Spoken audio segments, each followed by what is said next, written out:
senhores, dando continuidade aos trabalhos da 76ª Semana Oficial da Engenharia, da Agronomia e das Geociências, desejamos uma boa tarde a todos. Este evento é uma parceria entre o Conselho Federal de Engenharia e Agronomia, CONFEA, o Conselho Regional de Engenharia e Agronomia de Tocantins e a Mútua, Caixa de Assistência dos Profissionais do CREA. A 76ª SOEA tem como tema central estratégias da engenharia, da agronomia e das geociências para o desenvolvimento nacional. Dentro da programação da SOEA, será realizado o 6º Congresso Técnico Científico da Engenharia e da Agronomia, CONTEC e a Expo SOEA. Este evento tem o patrocínio do Banco do Brasil. Vamos iniciar os trabalhos com a palestra Cidades Sustentáveis do Combate às Mudanças Climáticas, com a palestrante Diana Guzman Barraza. Diana é consultora em Energia, Sustentabilidade e Mudanças Climáticas, mestre em Engenharia da Energia Sustentável. Diana, engajada em ajudar as cidades a alcançarem seus planos de ação, é uma consultora ativa nos campos de energia, sustentabilidade e mudanças climáticas, com uma sólida carreira de excelência em engenharia, perfil profissional internacional consolidado, combinado um dos 7 anos de residência em 14 cidades diferentes da América do Norte, América do Sul e Europa. 11 anos e meio de experiência profissional, incluindo consultoria em construção de edifícios verdes, engenharia de petróleo e gás e para o desenvolvimento de negócios na indústria de aço. Outras iniciativas sem fins lucrativos incluem as conferências a respeito da adaptação e da conscientização sobre a mudança climática, entrevistas, publicações, participação em vários programas. Recentemente colaborou com o Banco Mundial no programa piloto para a certificação do planejamento climático da cidade. Graduada com excelência acadêmica, detentora de um diploma de distinção, ganhadora do Prêmio Santander de Alta Realização, presidente eleita de classe e embaixadora internacional de estudantes, condecorada pelo xerife da cidade de Nottingham, Guzman Barraza também é sócia do grupo de parceiros da Sociedade Civil da Assembleia Geral das Nações Unidas, do Habitat 3 e da Escola de Pesquisa Aplicada em Arquitetura Bioclimática na Cidade do México. Com vocês, senhora Diana Guzman Barraza, com a palestra Cidades Sustentáveis no Combate às Mudanças Climáticas. Uma salva de palmas, por favor.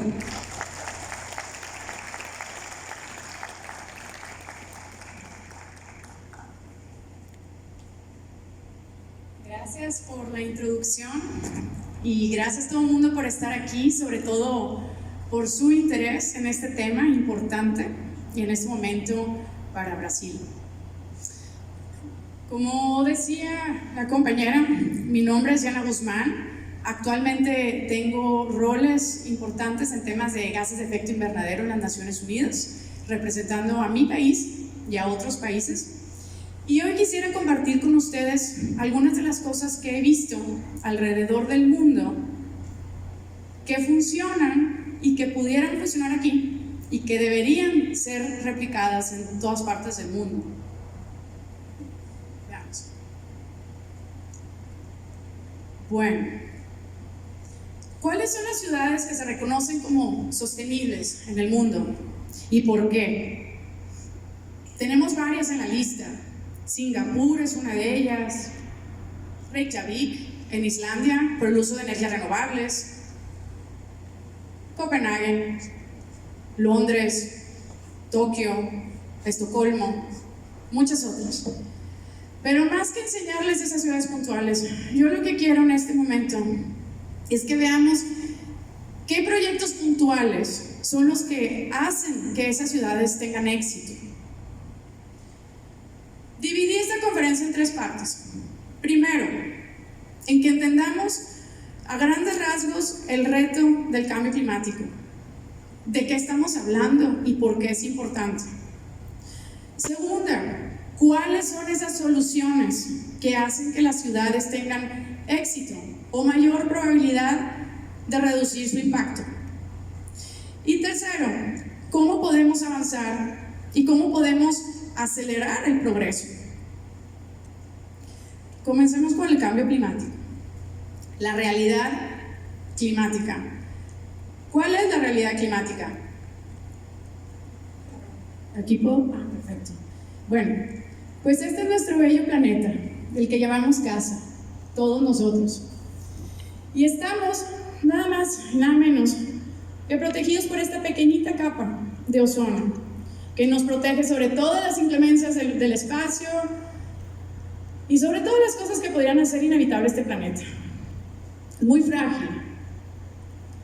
Y todos los días lo invadimos con millones de toneladas de contaminantes, de gases de efecto invernadero, que provienen de todo tipo de actividades, de la agronomía, de la agricultura, ganadería, de la energía, sobre todo de la energía, de los combustibles, del transporte, de todas nuestras actividades humanas, en su mayoría de energía a nivel mundial. En Brasil, estos datos son los que Brasil ha proporcionado a las Naciones Unidas para los acuerdos de París. Y según sus reportes, en Brasil las emisiones principales vienen de la agricultura y ganadería, como ven, que es la sección verdecita en el cambio de uso de suelo para esos fines. En CO2, en otro tipo de contaminantes como metano, que es una sustancia agotadora de ozono muy potente, con 40 veces el potencial de calentamiento global del CO2, también es una de las fuentes principales y viene, por supuesto, de la ganadería. Entonces es importante que nosotros identifiquemos de dónde vienen las emisiones para que podamos abordarlas correctamente en este país. Y cada país tiene la misma tarea, por supuesto. Y lo que pasa con estos gases es que al final se queda atrapado el calor, se hace el famoso efecto invernadero cuando la radiación solar llega al planeta y no puede salir al espacio, sale un pedazo. ¿Y qué pasa con todo esto? Pues un desastre con todos nuestros sistemas hidrológicos, con la lluvia, con la manera en la que se evapora, con la manera en la que se mueve el agua alrededor del planeta. Todo un desastre. Por supuesto, sube el nivel del mar y es un problema grande en muchas ciudades. En Europa, en Nueva Orleans, Ámsterdam, Nueva York. Es un problema grande. Pero no nada más es el nivel del mar, sino que todos los huracanes se vuelven más fuertes y más dañinos, por supuesto. La caída de agua se vuelve torrencial. A esto le llamamos bombas de agua. Es un término nuevo que antes no existía. Y se llama así porque cae una cantidad increíble de agua en un tiempo muy corto. Y pasa todo tipo de desastres en las ciudades. Aquí les traigo algunas fotos de Brasil de los últimos años, de lo que ha hecho las inclemencias del tiempo. Fotos como estas nos hacen ver que los daños son muy palpables y muy reales. Los deslizamientos de lodo, por supuesto, vienen como consecuencia. Y tenemos escenas como estas, o como esta, de Río de Janeiro, o esta, o qué tal esta. Todo esto en Brasil. Por supuesto, ejemplos hay millones de todas partes del mundo, pero a mí me impacta ver lo que en este país sucede. Y estas son las consecuencias. Así es como se viven las inclemencias del cambio climático. Nada más hablando de inundaciones, por supuesto, y todas estas de Brasil, de Recife, el estado de Amazonas. ¿Habían visto estas imágenes ustedes? Ahora hacemos una pausa. ¿Cuántas personas de aquí son ingenieros? ¿Pueden por favor levantar la mano? Perfecto. ¿Ingenieros agrónomos? ¿Industriales? ¿En logística o infraestructura? ¿Ingenieros civiles? Muchos. ¿Arquitectos? ¿No? Bueno, muy bien. Entonces, este tipo de cosas son las que tenemos que prepararnos nosotros para poder construir las ciudades del futuro. Y continúo con unos pocos más ejemplos que son muy impactantes. uno de mis lugares favoritos del mundo, Foz de Iguazú, así quedó. Y bueno, mientras en algunos lugares del mundo tenemos lluvias torrenciales y un caudal mucho más grande del que podamos manejar, el mismo calentamiento global y de la Tierra hace que en todas partes del mundo se evapore más el agua y nos lleva a sequías graves también. Estos son pronósticos, bueno, estos son las sequías más bien en el pasado, y así es como piensan o cómo se pronostica que va a cambiar. Miren la parte roja.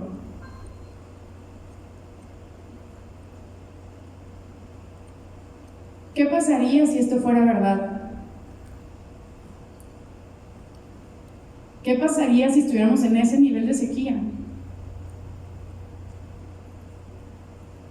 Nuevamente, estas fotos son reales y son de Brasil.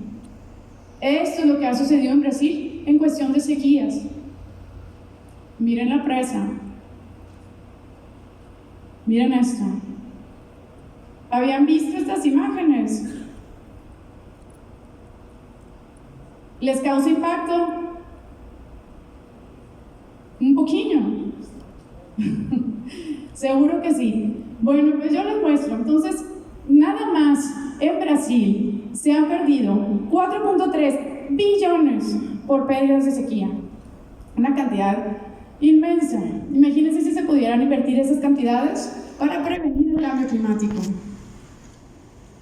Por supuesto, la sequía afecta la producción de alimentos, por supuesto, así como las enfermedades de los plantíos.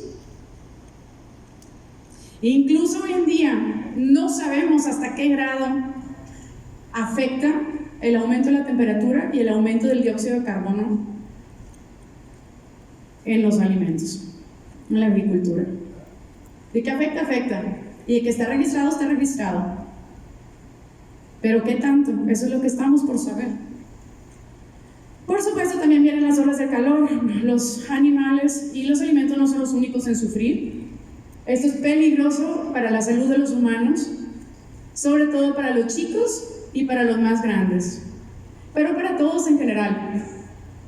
Yo misma, este verano, estaba casi desmayándome en España con la ola de calor que hubo en Europa.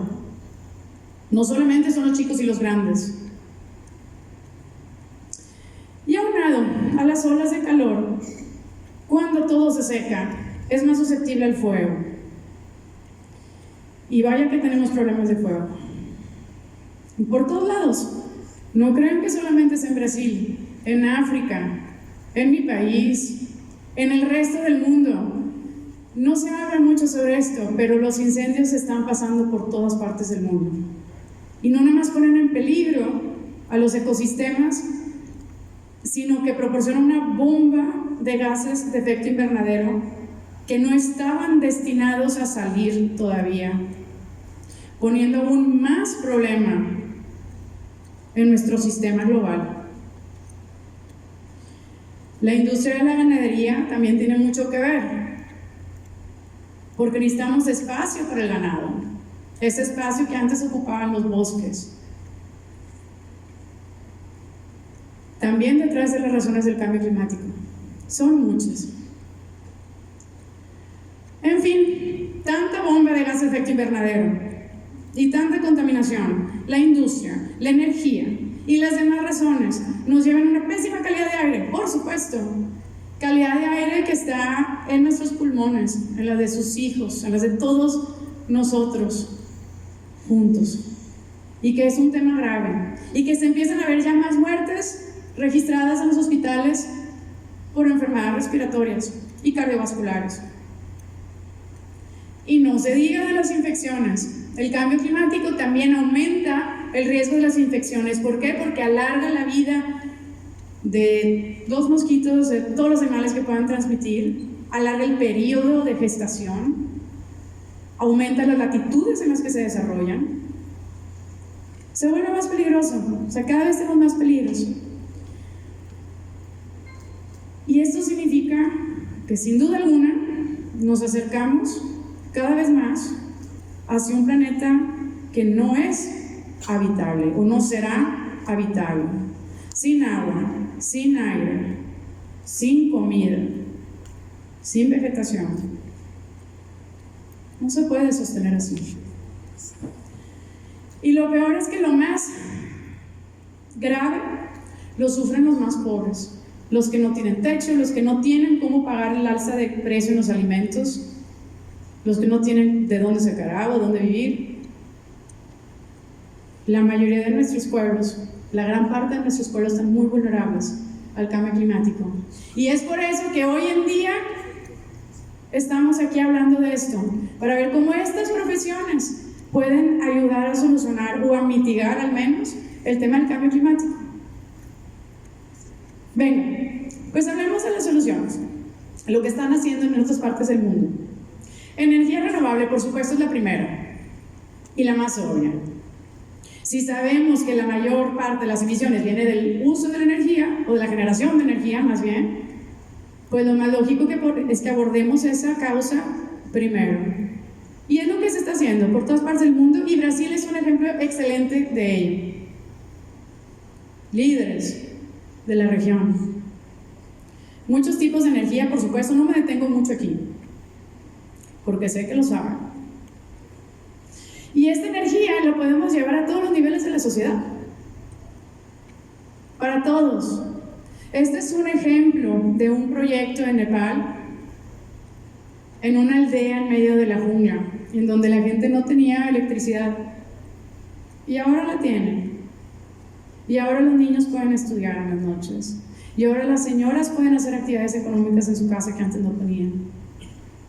Y le cambia la vida a esta gente. Tratamiento de aguas residuales. Esto es un tema súper interesante, que es un problema, pero también es una solución al mismo tiempo. En la Ciudad de México, por ejemplo, la Ciudad de México es un valle. Toda el agua que cae de lluvia, más la que usa la ciudad, se recolecta y va a una planta de tratamiento, la más grande de América Latina, en Atotonilco, en donde se trata y se canaliza para riego. Por supuesto, esta agua está rica en nutrientes, porque es agua residual, y los agricultores se benefician de tener mayores cosechas, más rápido, más grande. Es un ejemplo de éxito. Incluso se está replicando en otras partes del mundo. El año pasado vino una investigadora de MIT. Fui con ella a la planta de tratamiento de agua, fuimos a hablar con los agricultores, a conocer sus perspectivas, cómo funciona, qué se puede mejorar, cómo lo podemos replicar. Y exactamente el mismo proyecto tiene el potencial para hacerse en muchas ciudades. No se hace, no se ha hecho, pero se puede hacer. En Dubái existe este complejo. Es una ciudad sustentable que tiene todo. Ahí viven 3.500 personas y generan 10 megawatts hora al día de energía solar. ¿Y qué hacen con su agua? El agua de la regadera, no sé cómo se fala en portugués, pues, la ducha, el agua de la ducha, el agua doméstica, se recolecta, se trata, se pasa por esos canales que son los lindos paseos para los residentes, llenos de florecitas, de plantitas, que proveen un lindo paseo, una muy bonita vista de la ciudad, y se usan para enfriar los edificios por fuera. Y ahorita vamos a hablar más de eso. No se desperdicia una sola gota de agua. Se enfrían los edificios y se riegan las granjas urbanas. Es un ejemplo increíble. Esto en Dubái. Y en la gestión de residuos, porque no solamente tenemos residuos de agua municipal, pero también tenemos residuos sólidos, que es un problema inmenso en la mayor parte del mundo, sobre todo en África y en la India, pero en todos lados. ¿Qué podemos hacer con estos residuos? Energía.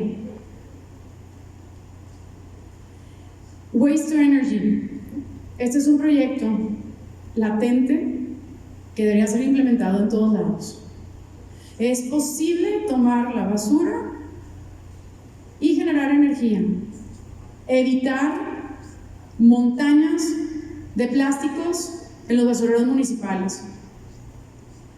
Es real, es costeable, lo estamos haciendo en Monterrey, lo han hecho en otras partes del mundo y se puede hacer en Brasil, con la ayuda de ingenieros, por supuesto. En Sao Paulo, estos muchachos se han puesto a trabajar en la recolección de los residuos y generaron esta campaña Zero Waste.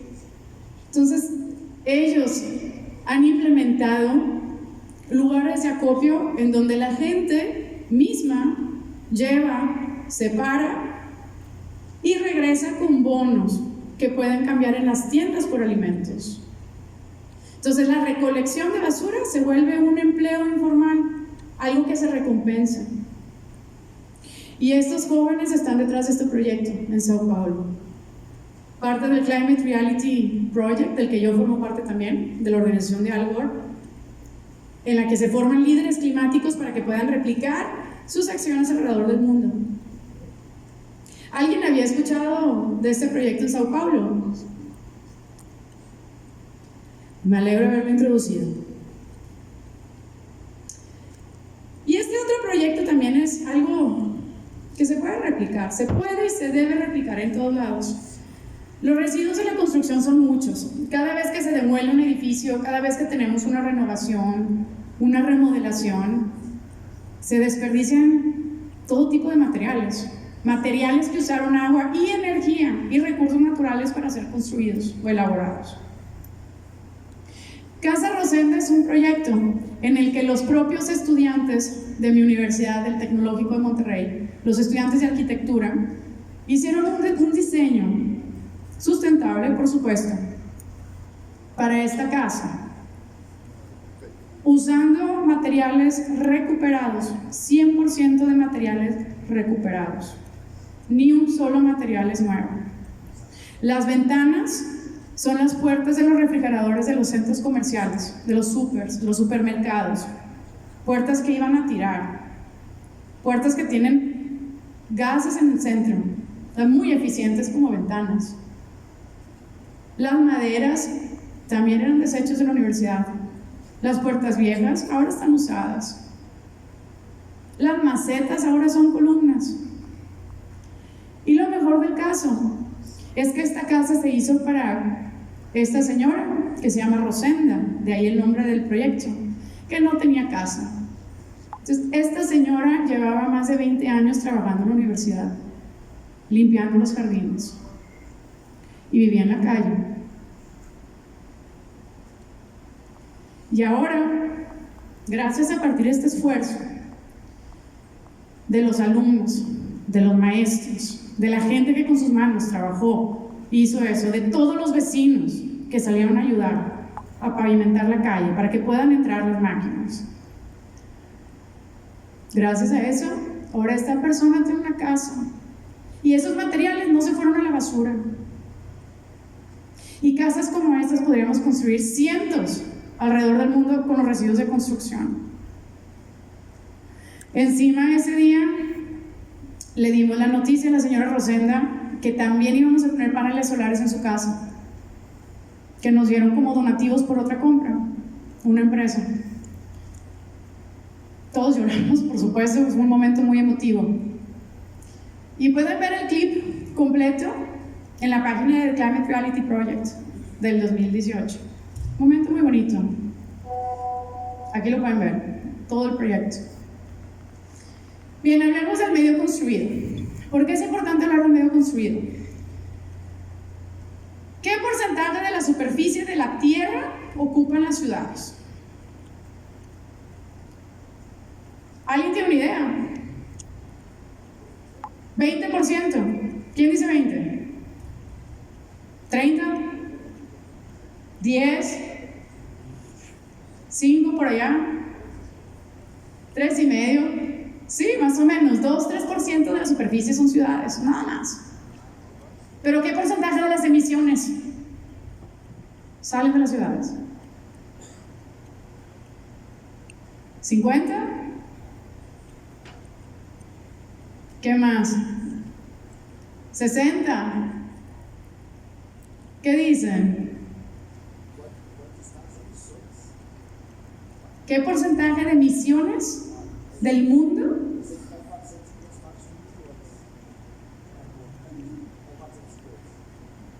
Bueno, alrededor del 80% de las emisiones del mundo salen de las ciudades, que ocupan sobre el 2 o 3% de la superficie del planeta.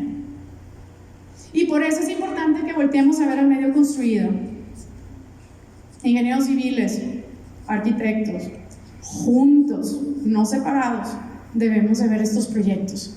Y yo les voy a decir cómo. Esta es una de mis especialidades. Hice mi tesis en Inglaterra sobre el medio construido, sobre cómo reducir nuestro consumo de aire acondicionado en los edificios. Y hay algunas técnicas que no se usan normalmente.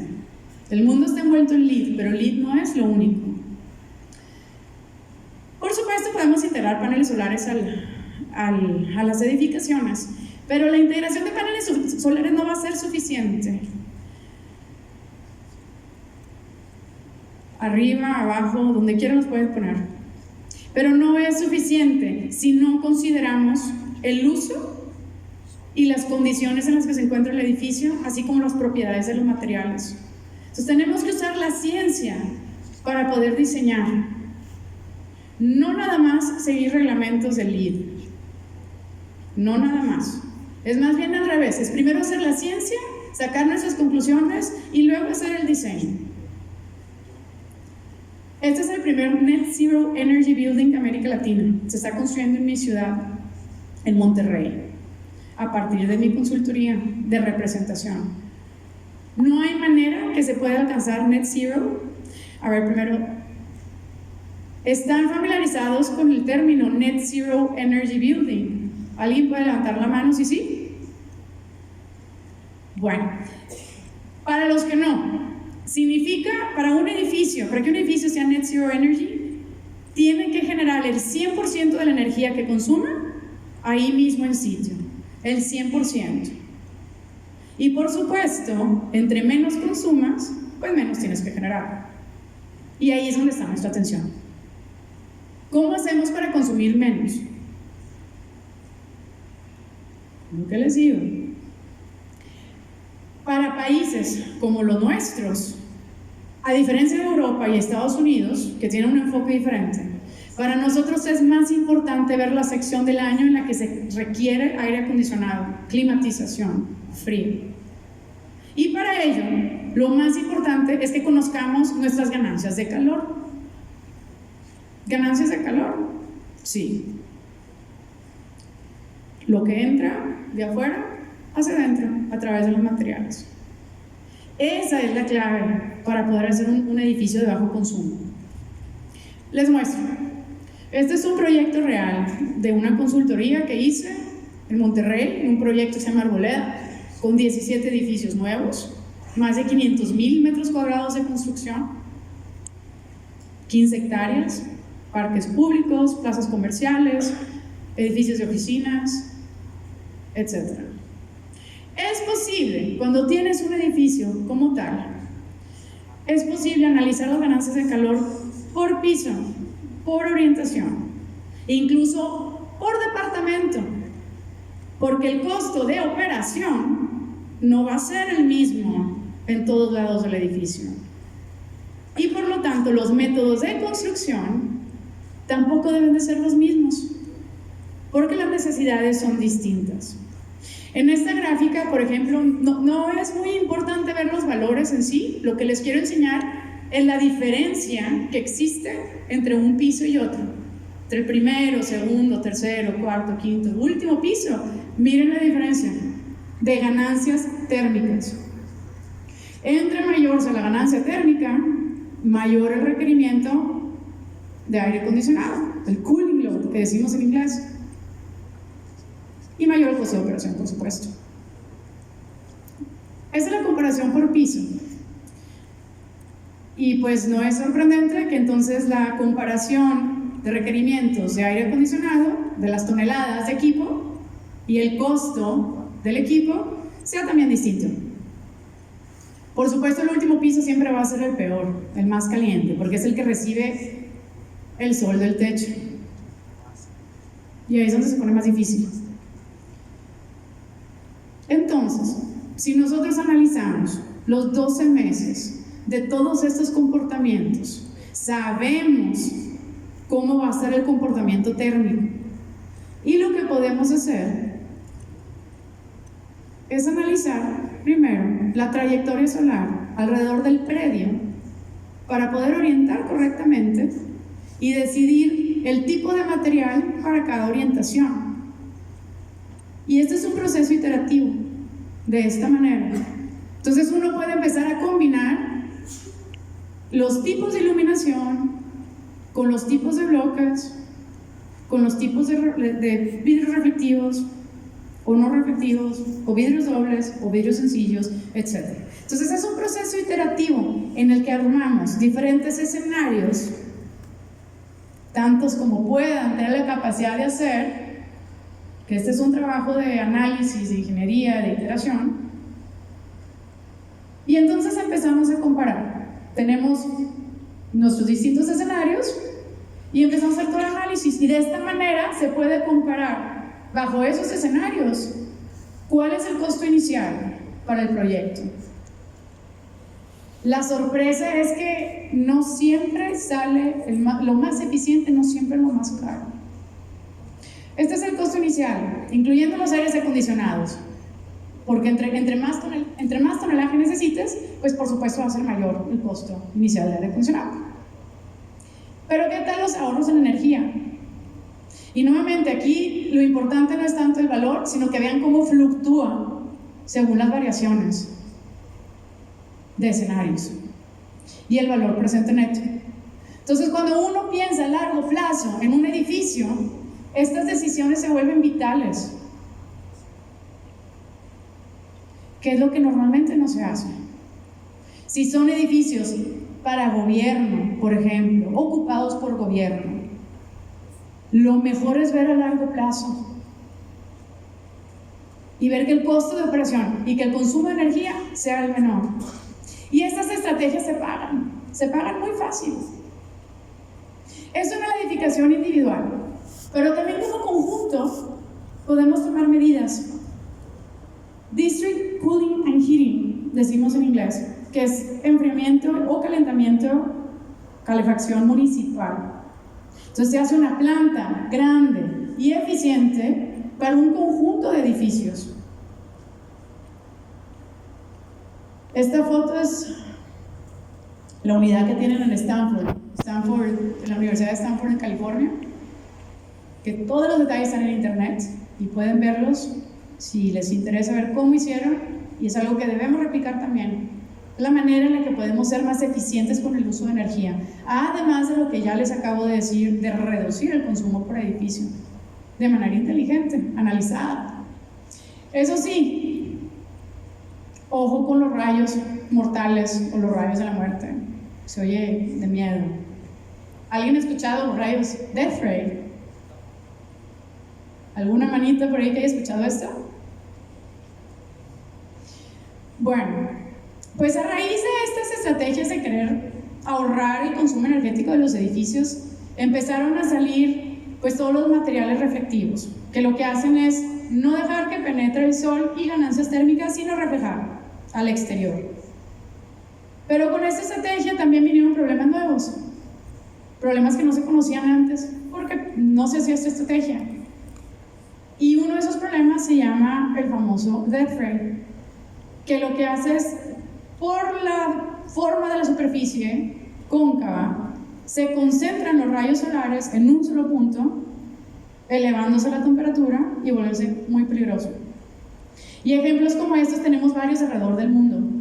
Está este, que es el Disney Concert Hall en Los Ángeles, al lado el Walkie Talkie en Londres, y así varios del mundo, que por supuesto los arquitectos no querían brillar por eso, pero bueno, eso pasó, y es un buen ejemplo porque es algo que no debemos hacer. Entonces cuidado con eso.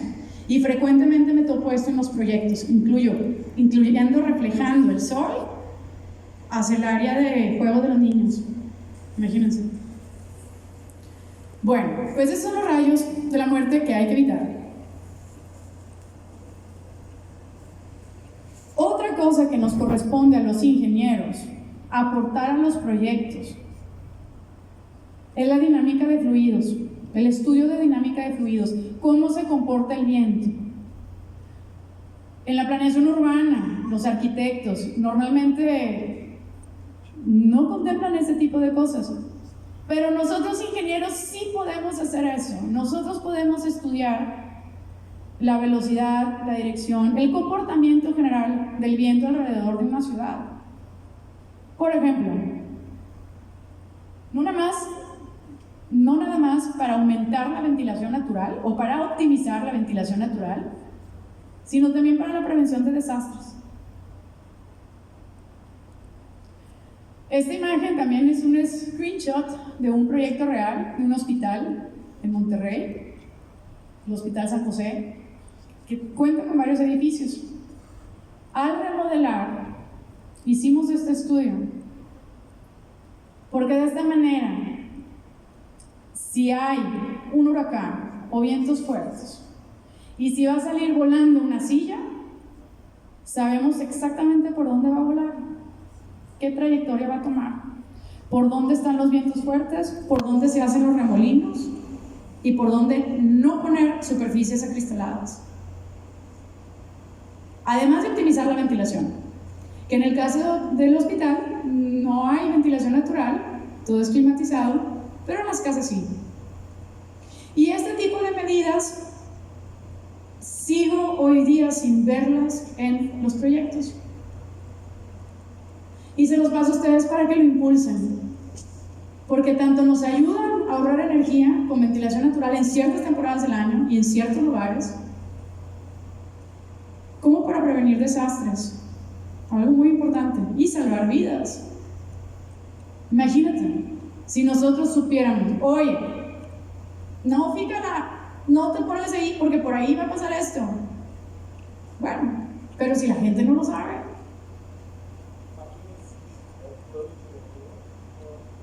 No te veo muy bien. Mira, al final de la sesión va a haber alguien con micrófonos y podemos hacer las preguntas. ¿Va?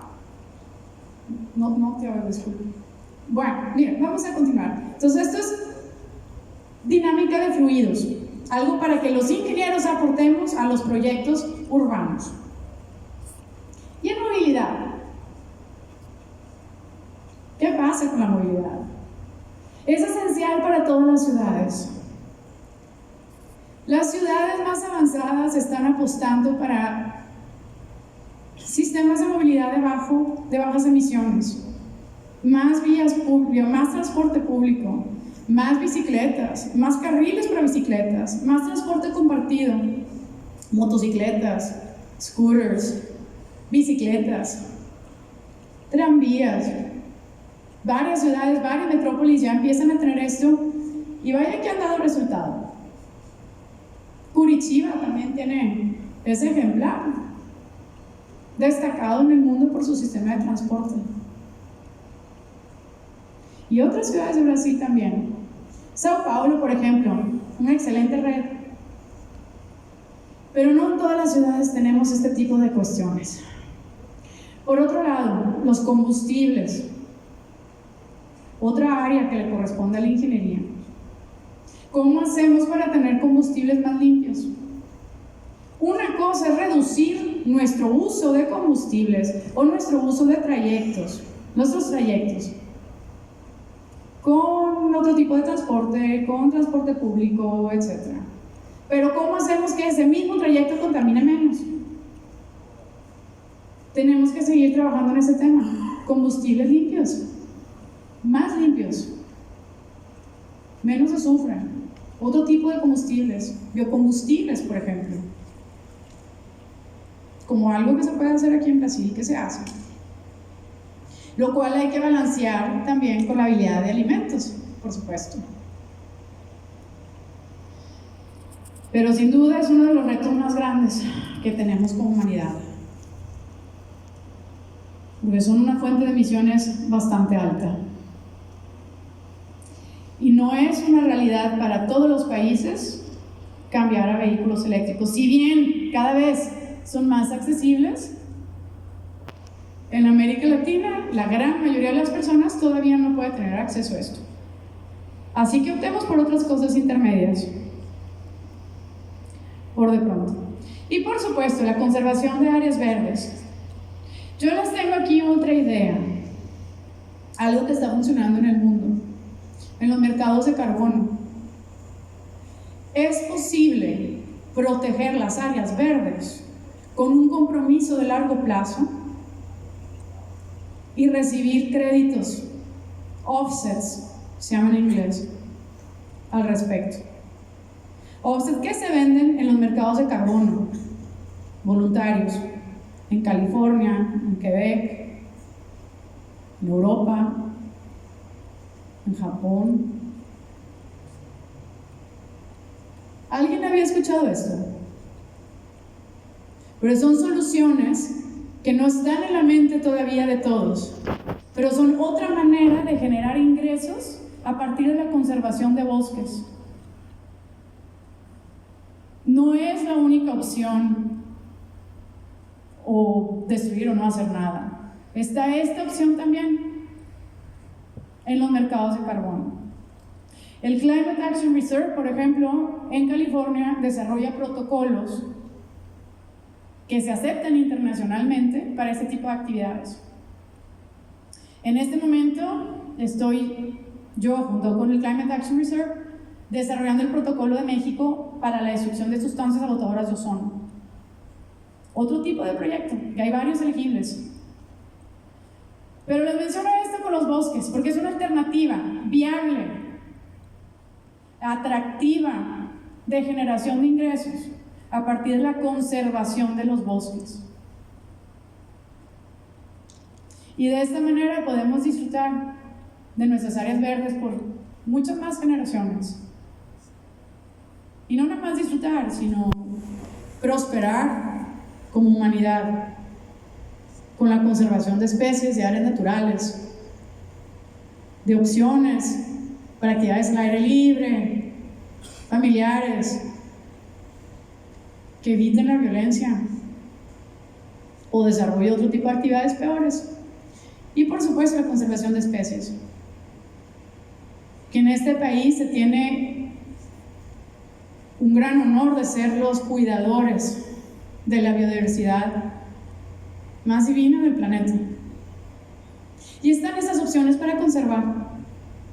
En cuestión de calidad del aire, estas estrategias de mercado de carbono nos ayudan, por supuesto, a la calidad de aire, porque evitamos de manera permanente la liberación de gases de efecto invernadero.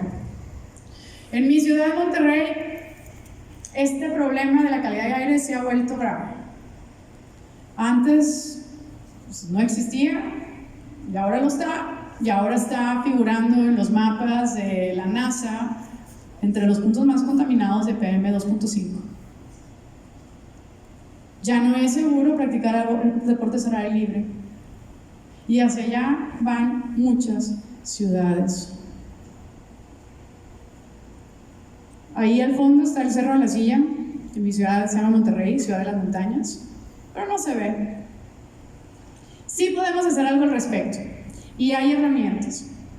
En la NASA, por ejemplo, tenemos observaciones satelitales que nos ayudan a tener indicadores de lugares donde no tenemos los sensores en la Tierra. Y cualquiera de ustedes se puede entrenar para hacer eso, o incluso hacer una oficina nueva que puedan revisar distintos indicadores, no nada más la calidad de aire. Si alguien quiere saber más de esto, por favor contáctenme, con gusto les digo por dónde. Y se puede hacer, las herramientas son gratis, el entrenamiento también. Solamente hace falta voluntad y tiempo para hacer esto. Y por supuesto, nos tenemos que unir entre los actores. Universidad, gobierno, civiles, sector privado, todos juntos en la misma mesa, porque si no, no funciona. Y eso es algo que también estamos haciendo en Monterrey, el Observatorio Ciudadano de la Calidad del Aire. Y están metidos todos los actores claves para solucionar cómo le vamos a hacer.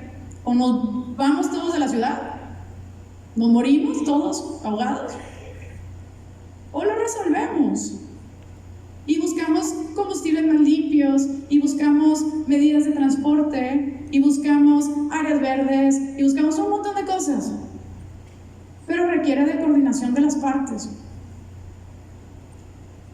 ¿Qué se puede hacer?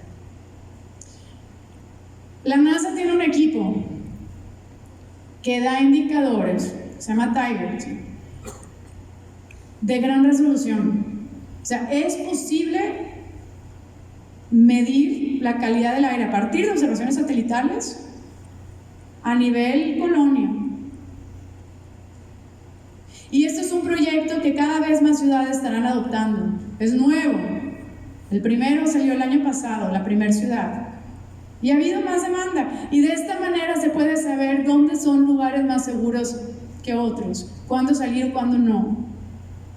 Cuándo salgan los niños al recreo y cuándo no. Cuándo salir a correr al parque y cuándo no.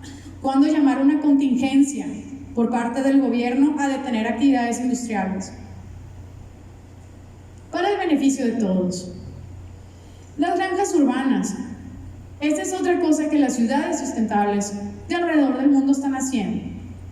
Todas están empezando a crecer sus alimentos de manera vertical, ya no horizontal, vertical en condiciones controladas, en donde se pueden controlar las pestes, la cantidad exacta de agua, los nutrientes, especies invasivas y el espacio, sobre todo el espacio. Y esto, queridos, también nos corresponde a los ingenieros. Es algo que podemos empujar. Aquí les muestro unas fotitos, y hay muchos, son un par de fotos solamente, pero hay muchísimas.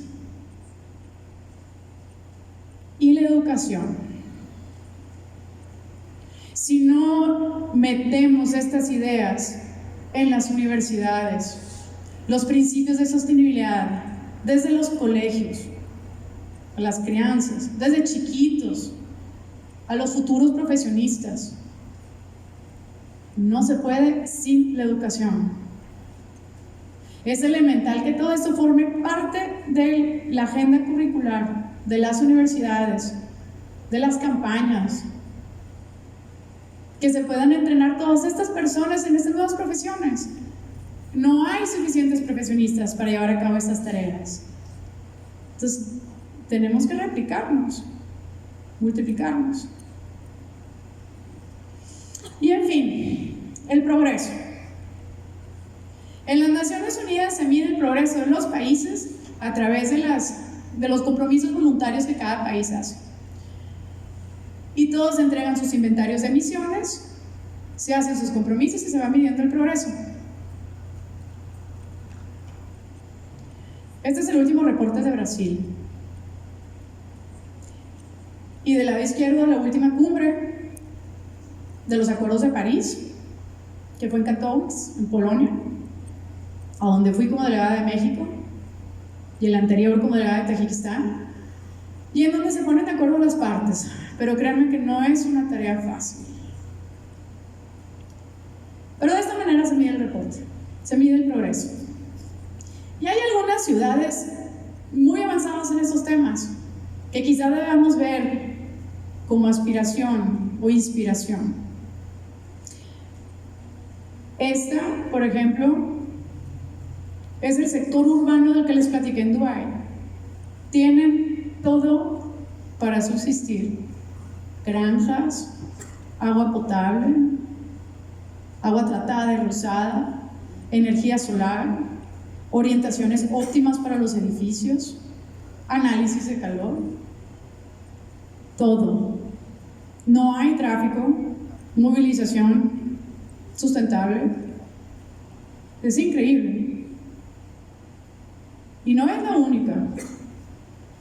El estacionamiento, nada más del estacionamiento sale la energía para operar la iluminación pública, la piscina, el sistema de enfriamiento de los edificios y un montón de cosas, los servicios en general. ¿Y qué tal este proyecto? ¿Alguien ha escuchado este proyecto?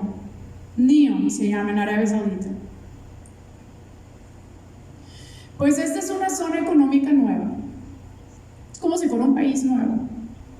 En una zona de Arabia Saudita, pero totalmente independiente de las políticas de cualquier país. Muy futurista. Y se está construyendo ahorita mismo mientras hablamos. O sea, es una realidad.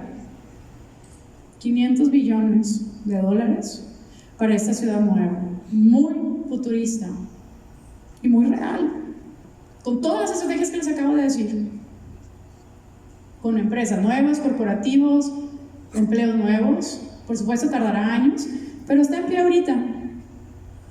Y con generación de energía central, que después es distribuida en la ciudad de manera muy eficiente. It's a solar concentrator. Concentración solar. Energía y concentración solar. Y esa es la manera en la que están funcionando ya. Y también hay ciudades inteligentes, smart cities en inglés. Hay ciudades como Reykjavik, como Londres, como Tokio, que están siendo destacadas por la conectividad. ¿Y qué beneficio trae la conectividad? Gobernanza, información sobre la calidad del aire, eficiencia de muchos tipos, y es parte esencial de la administración de los recursos. ¿Dónde?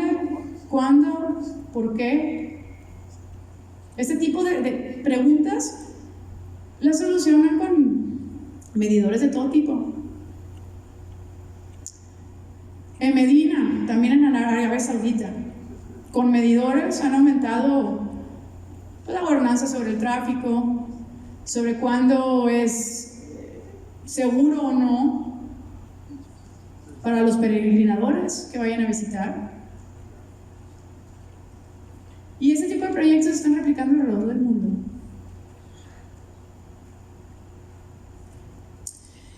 Sin embargo, muchos de los cambios que requerimos no van a venir ni del gobierno, ni del sector privado, ni de grandes ciudades futuristas, sino de nosotros mismos, con nuestros propios cambios, que al final de cuentas el país es un conjunto de personas. El país somos nosotros, el gobierno también son personas y el sector privado también son personas tomando decisiones detrás de esos puestos. Entonces el cambio va a venir ahí, en nuestro propio comportamiento, en las elecciones que hacemos. Elecciones tan sencillas como a qué temperatura poner el termostato de la climatización. Eso, tan sencillo como parece, todos juntos, es una manera de alivianar la presión sobre el sistema de energía. Nuestra selección sobre el alimento.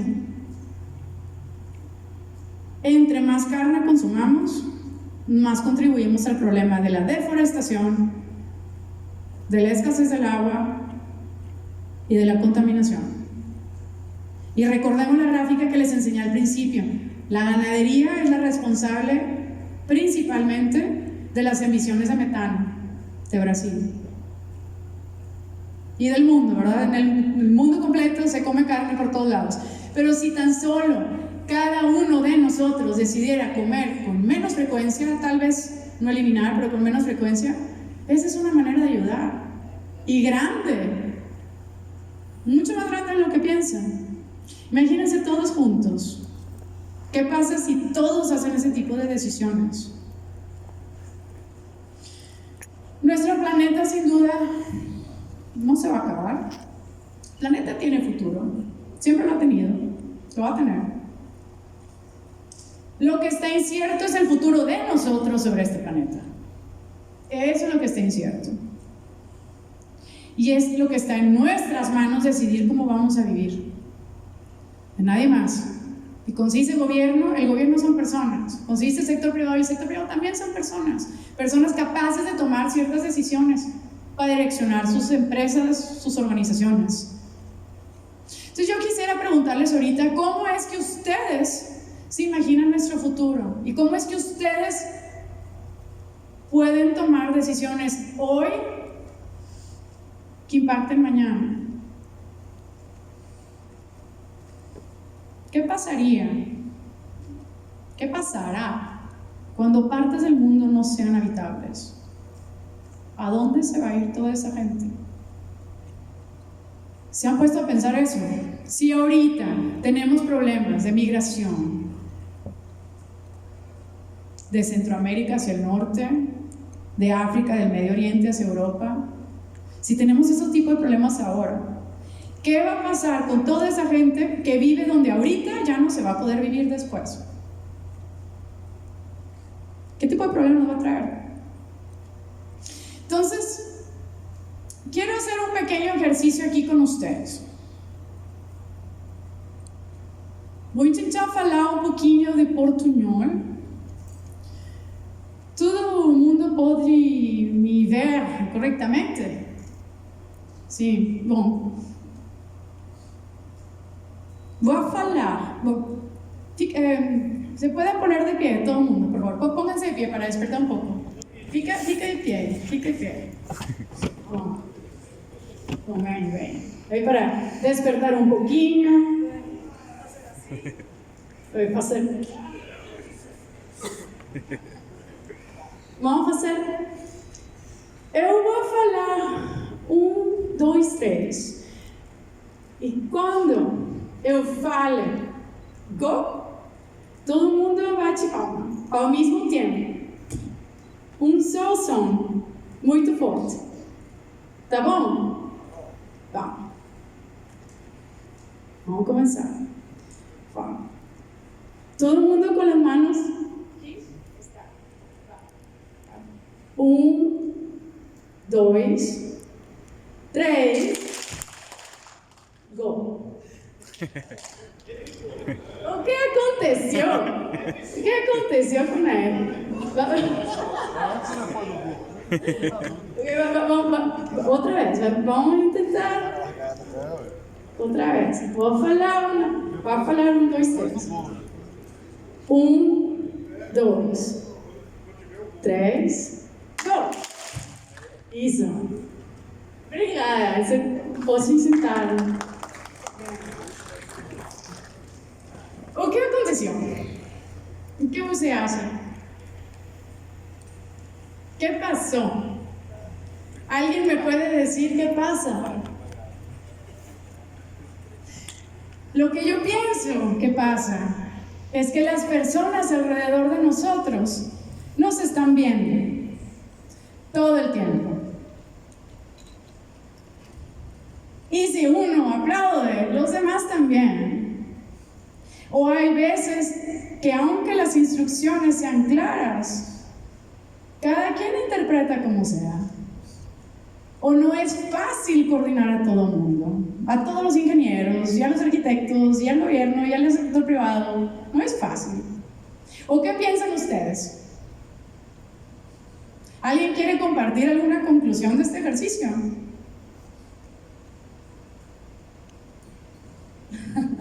Bueno, pues eso concluimos con ese 1, 2, 3, go. Entonces, es importante que estemos coordinados en estos esfuerzos. Bueno, no importa. Es importante que estemos coordinados en estos esfuerzos, porque uno solo no llega a nada. El gobierno solo no puede. La sociedad civil sola no puede. Las empresas solas no pueden. Un país solo no puede. Este es un problema compartido de todo el mundo. Entonces, nos quedamos sin presentación, no pasa nada. Entonces, yo con este ejercicio lo que quiero invitar a que piensen es cómo su trabajo el día de hoy influye en las decisiones y cómo es que desde su trabajo pueden ustedes impulsar las acciones hacia la dirección correcta.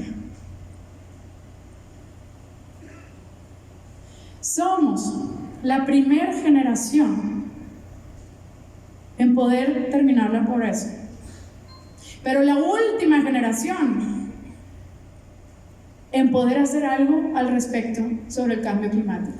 La última generación. Está en nosotros decidir qué va a pasar. Solamente nosotros. Lo que nosotros hagamos ahorita es lo que va a definir, y no nada más el futuro, el presente. Esto ya comienza ahora. Esta es una frase de Ban Ki-moon, que es el antiguo secretario general de las Naciones Unidas. Entonces, para terminar, sabía que había, sí, no pasa nada. Entonces, para terminar, ustedes, cada uno de ustedes aquí, puede ser un héroe en esta historia. No hay trabajo que no aporte, no hay decisión que no tenga un significado detrás. Todos nosotros aquí podemos ser los héroes de mañana.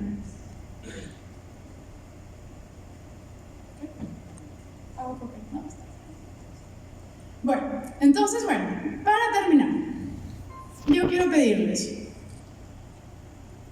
con una frase de un africano, que no van a poder ver, lo siento,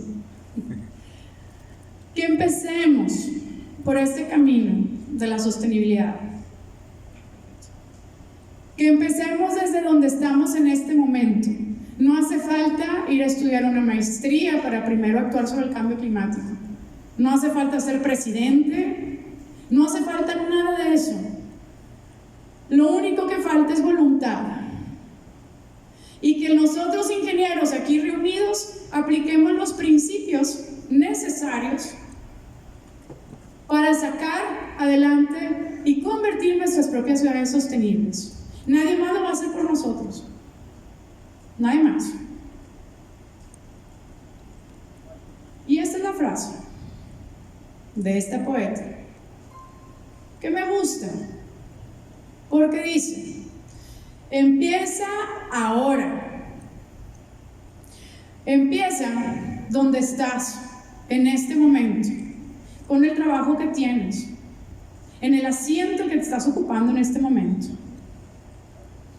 Empieza con miedo, empieza con dolor, empieza con duda, con tus manos temblando y con la voz también, si quieres. Empieza así, pero no pares. Y eso, señores, es lo importante. Empecemos a tomar acciones ahorita, como sean, las que sean, pero tomémosla, porque en eso depende nuestro mañana. Y de nadie más. Así que aviéntense, láncense, atrévanse a dar ese paso. Porque el mundo nos está esperando. Y este país tiene muchas posibilidades, pero esas posibilidades solamente van a ser reales si las personas que estamos aquí sentadas tomamos la decisión de tomar esos caminos, inconvenientes o no, pero necesarios, posibles y replicables. Obrigada. Y ahora sí, si hay alguna pregunta, creo que hay algunos micrófonos para pasar. Muchas gracias por su atención. Com licença, vou pedir para o nosso moderador subir ao palco, por gentileza. Vamos chamar o engenheiro ambiental Presidente da Associação Baiana de Engenharia Ambiental, doutor em Geologia Ambiental e professor da Universidade de Salvador, Vitor Vieira. Uma salva de palmas, por favor.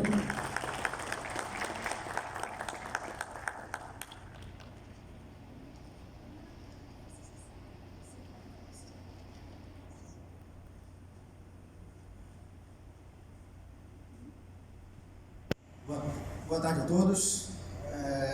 Satisfação estar aqui. Primeiro, parabenizar a Diana pela brilhante palestra, né? Eu acredito que principalmente para o retorno da tarde nesse calor e depois do almoço, foi muito bom a gente assistir essa palestra com tanta energia que ela passou para a gente e também com a atividade que ela fez forçou a gente a fazer, né? Eu acho que isso é muito importante, mostrando a energia que ela traz aí para a gente. Bom, eu vou me antecipar e fazer já a primeira pergunta para ela. Eu acredito que a Diana deu vários argumentos e várias questões aí que despertam para a gente questionamentos, interesses, para que a gente possa debater. Eu acredito que todos aqui também vão ter algumas considerações para poder fazer, mas algumas questões que a Diana trouxe sobre sustentabilidade vão além um pouco disso, porque primeiro a gente já está num momento em que a gente não discute mais a existência ou não do aquecimento global. A gente já está vivendo um momento de discutir as medidas de adaptação e as medidas de mitigação desse aquecimento global.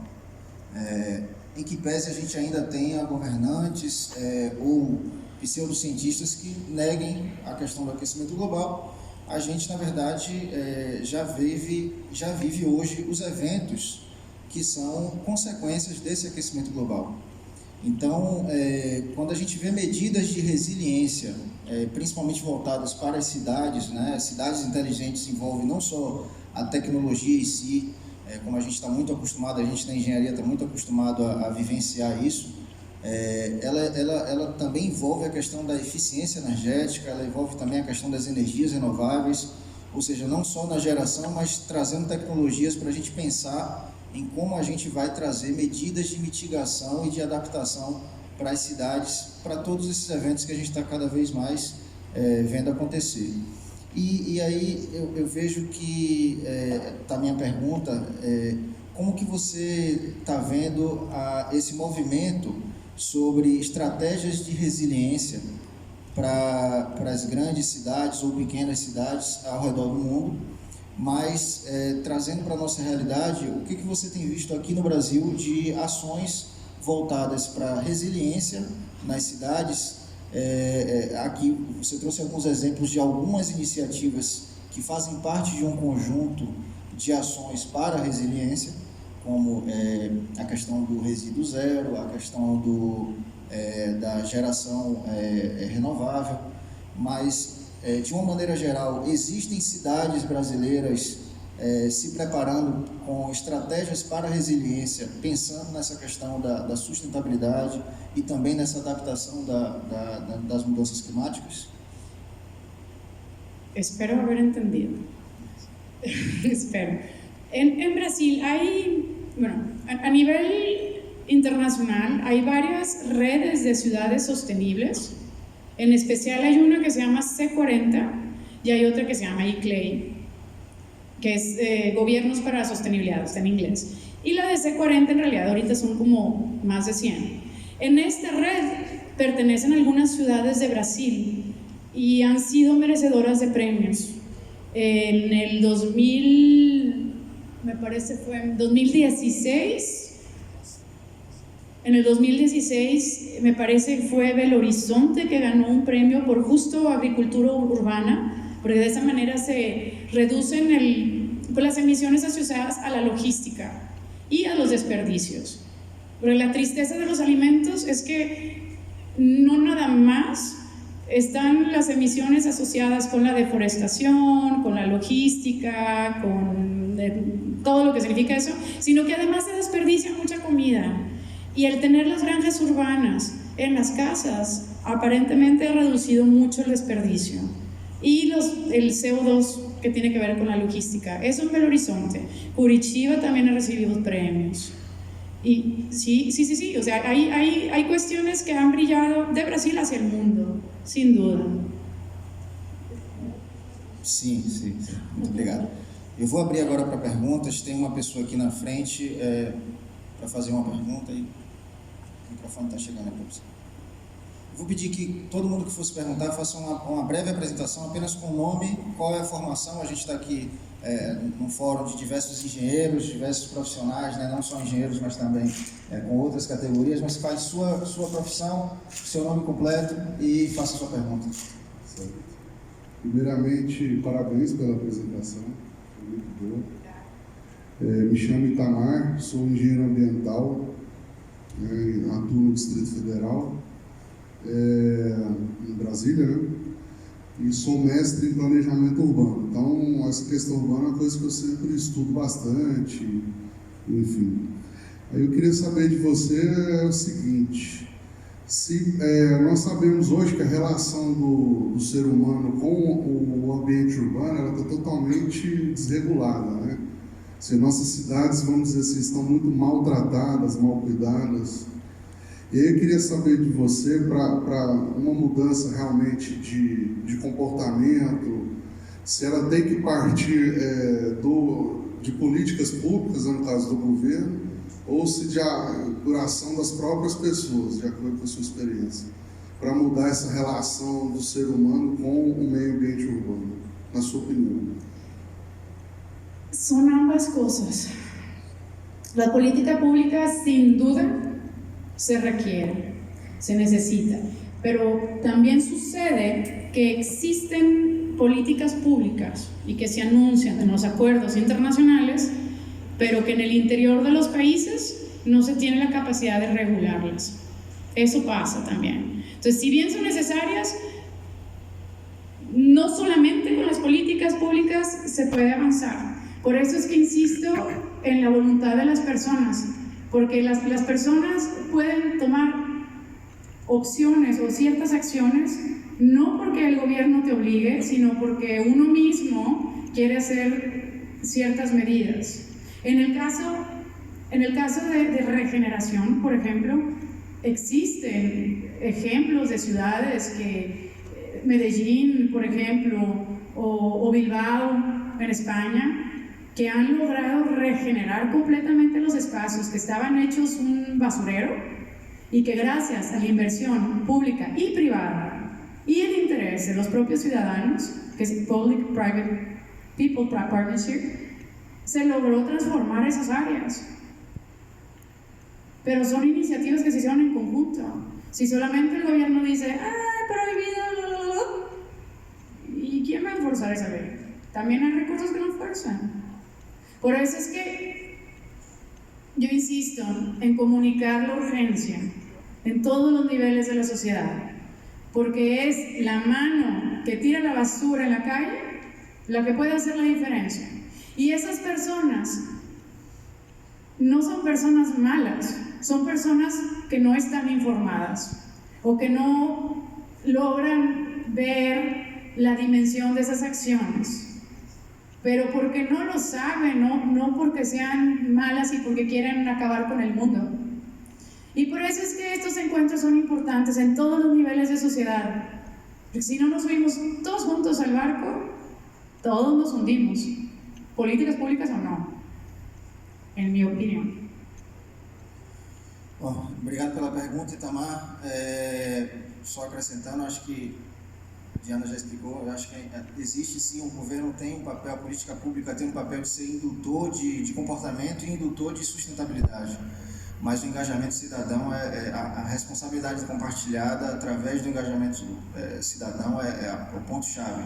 Se um não fizer, todo o processo está por água abaixo, né? Passar para a próxima pergunta, tem mais uma pessoa aqui na frente querendo fazer uma pergunta. Novamente, nome, formação e a pergunta. Meu nome é John, eu sou do Rio Grande do Sul, sou engenheiro ambiental e tenho mestrado e doutorado na área de planejamento urbano e ambiental, estudando o fenômeno cidade. Sou um ex-cadeirante, eu tive uma lesão medular por erro médico, fiquei 1 ano, Milito na área de direitos humanos da pessoa com deficiência. Inclusive tenho bastante críticas ao evento, que como é que um cadeirante subiria nesse palco, como é que ele desceria para tentar assistir a palestra aqui na frente, e onde está a sinalização para cadeirante, né? Só que sempre eu sou o problema, e agora eu não uso mais cadeira. Então eu falo em nome de 12 mil pessoas por ano que usam cadeira de rodas no Brasil. É uma epidemia vinda de bala perdida, de violência, de acidentes de automóveis. É o país no mundo que mais morre pessoas por bala perdida e acidentes de automóveis. Mas pro Confeia eu sou o problema. E dentro da questão, eu trabalho na organização 350.org, que é a maior organização do mundo de combate às mudanças climáticas. Eu sou ativista do clima na pauta carvão, que no Rio Grande do Sul nós estamos instalando, né? O órgão ambiental está quase licenciando a maior mina de carvão do Brasil, Mina Guaíba. Uma mina de carvão com alto impacto ambiental, uma zona já impactada e com um EIA-RIMA totalmente fraudulento, um estudo ambiental totalmente fraudulento. E a sociedade gaúcha diz, sim, nós queremos Mina Guaíba porque nós queremos emprego e renda. A nossa população passa fome. E ela diz que é um empreendimento alinhado ao ODS número 7, de energia limpa. E o governo do estado, no Rio Grande do Sul, criou uma política estadual do carvão, onde todos os deputados votaram sim ao carvão. Enquanto o mundo diz não ao carvão, enquanto o nosso mesmo carvão, a Austrália não quis minerar, a África do Sul minerou e tem lá aqueles impactos todos, o Rio Grande do Sul quer trazer à tona um carvão com 70 vezes mais mercúrio que o carvão da Alemanha, por exemplo, e minerando numa área úmida. E eu te pergunto, nesse panorama global que tu tem, por que alguns países como o Brasil e o estado do Rio Grande do Sul, que para muitos, acho que eu vi um gaúcho aqui, não tem mais alguém aqui no Rio Grande do Sul? Por que o Rio Grande do Sul, que se considera um país, né, que está comemorando agora dia 20 a revolução que a gente perdeu, inclusive, a República Federativa do Rio Grande do Sul, por que alguns países insistem em minerar carvão?